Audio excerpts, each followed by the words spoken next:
Eu cred că România astăzi nu mai este coada cozii în cercetare europeană, așa cum era cu 4 ani de zile.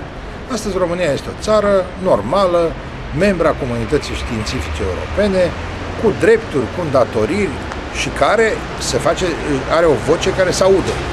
Și vocea asta se aude în diverse locuri, inclusiv la această manifestare, un lucru. În 2005, când am ajuns la Ministerul Educației și Cercetării pe postul de secretar de stat cu cercetarea, România era partea unei singure infrastructuri de cercetare, și anume la Dubna.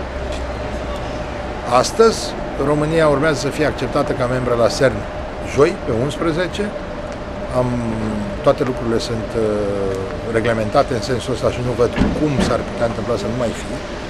Astăzi România este parte nouă din cele 35 inițiale mari infrastructuri de cercetare europene de pe lista ESFRI și astăzi România se bate cu șanse destul de mari să atragă în țară marea infrastructură care se cheamă ELIT, Extreme Light Infrastructure, adică un fel de hiperboloid al inginerului Garin pentru cititorii mai bătrâni ai revistei Știință și Tehnică. Și cum vedeți cercetarea românească peste 10 ani? Mie îmi place orizontul acesta, peste 10 ani. Cercetarea românească peste 10 ani o văd ca o cercetare normală, cu românii parteneri în toate tipurile de cercetare care au loc în Europa, în primul rând, cu parteneriate și cu alte țări. Și aici n-am niciun fel de problemă. Există foarte multe parteneriate cu țări din afara spațiului european. Și eu cred că cercetarea românească va genera,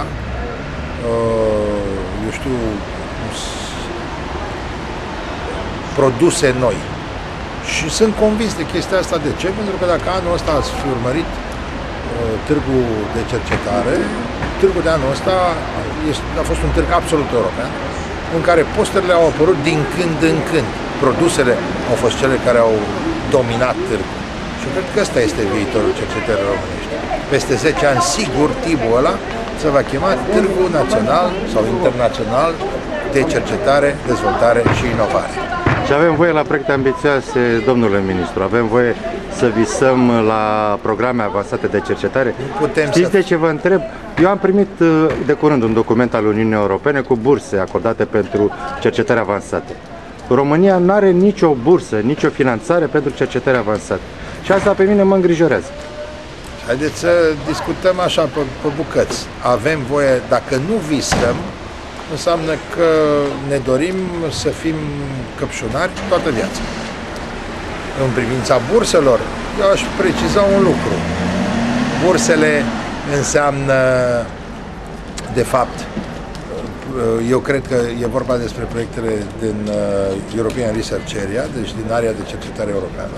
Și la proiectele astea România n-a participat de teamă. Tocmai pentru că nu a avut curajul să viseze. Eu cred că aici trebuie să facem ceva mai mult. N-am participat nici cu proiecte, dar n-am participat nici cu evaluatori. Mie nu mi se pare normal. Vă mulțumesc foarte mult, domnule ministru.